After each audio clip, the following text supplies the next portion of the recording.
नमस्कार दोस्तों, मेरा नाम प्रीति है और आज मैं आपको बताऊंगी नवरात्रि के 8वें दिन के बारे में। ये दिन माँ गौरी को समर्पित होता है। इस दिन को दुर्गा अष्टमी या महाअष्टमी भी कहा जाता है।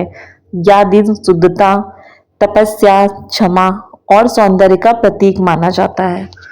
दोस्तों, बात करें अगर हम माँ गौरी के स्वरूप की, तो माँ गौरी का वर्ण अत्यंत गोरा अर्थात श्वेत है, इसलिए इन्हें महागौरी भी कहा जाता है। इनकी 4 भुजाएं हैं। इनका वाहन बैल अर्थात नंदी है।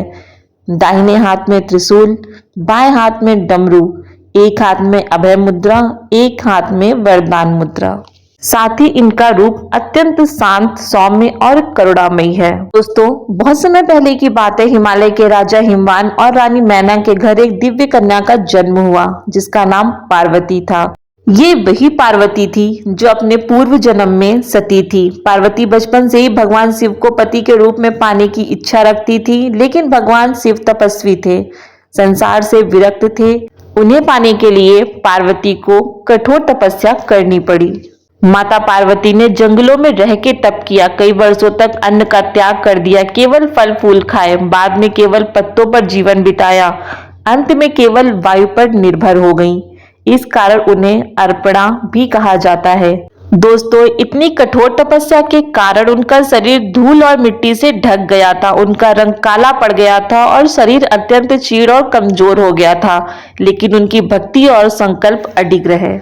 माता पार्वती की कठोर तपस्या से प्रसन्न होकर भगवान शिव प्रकट हुए। उन्होंने पार्वती की भक्ति को स्वीकार किया और उन्हें पत्नी के रूप में स्वीकार करने का वरदान दिया। फिर भगवान शिव ने गंगा जल से पार्वती को स्नान कराया और जैसे ही गंगा जल से स्नान हुआ, पार्वती का शरीर अत्यंत उज्जवल हो गया, उनका रंग चंद्रमा के समान श्वेत हो गया, उनका तेज दिव्य हो गया। तभी से वे माँ गौरी के नाम से प्रसिद्ध हुई। इसके बाद भगवान शिव और माँ महागौरी का विवाह हुआ। यह विवाह प्रेम तपस्या की जीत का प्रतीक था, भक्ति और समर्पण का सर्वोच्च उदाहरण था।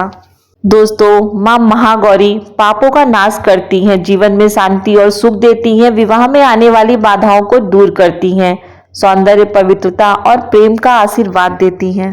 दुर्गा अष्टमी के दिन कन्या पूजन का विशेष महत्व है। कहा जाता है 9 कन्याओं को देवी का रूप माना जाता है, उन्हें भोजन, वस्त्र और उपहार दिए जाते हैं। ऐसा करने से माँ गौरी अत्यंत प्रसन्न होती हैं और मन वांछित वरदान भी देती हैं, अर्थात आपके मन में जो भी इच्छा होती है वो माँ गौरी पूर्ण करती हैं। दोस्तों, माँ गौरी की इस कथा से हमने ये तो सीख लिया कि सच्ची भक्ति कभी व्यर्थ नहीं जाती। कठिन तपस्या से भी लक्ष्य प्राप्त किया जा सकता है। बाहरी रूप नहीं, आंतरिक शुद्धता महत्वपूर्ण होती है। धैर्य और विश्वास से हर बाधा दूर होती है।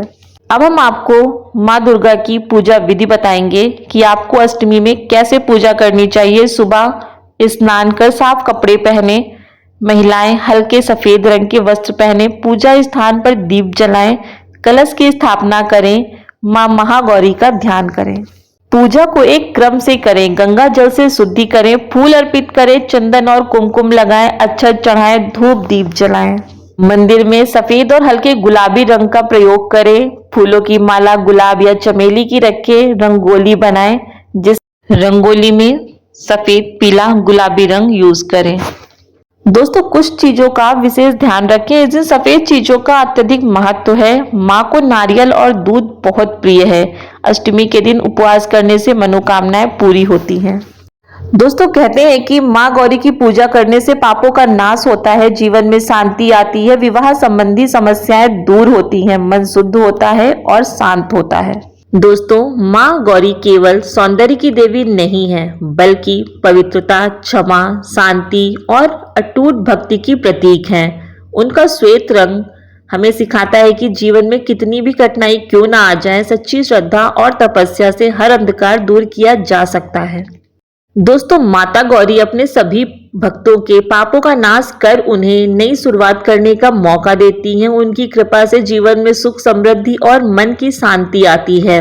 जो भी भक्त सच्चे मन से उनकी पूजा करता है, माँ उसकी हर मनोकामना अवश्य पूर्ण करती हैं। अगर आपको माँ गौरी की यह पवित्र कथा और पूजा विधि पसंद आई हो तो वीडियो को लाइक जरूर करें और ऐसे ही माता रानी के भक्ति से जुड़े वीडियो देखने के लिए हमारे चैनल को सब्सक्राइब करना ना भूलें। कमेंट में लिखें जय माता दी। माता रानी आप सभी की मनोकामनाएं पूर्ण करें, आपके जीवन में सुख शांति और समृद्धि लाए। मिलते हैं अगले वीडियो में एक नई कथा और नई भक्ति के साथ। जय माता दी।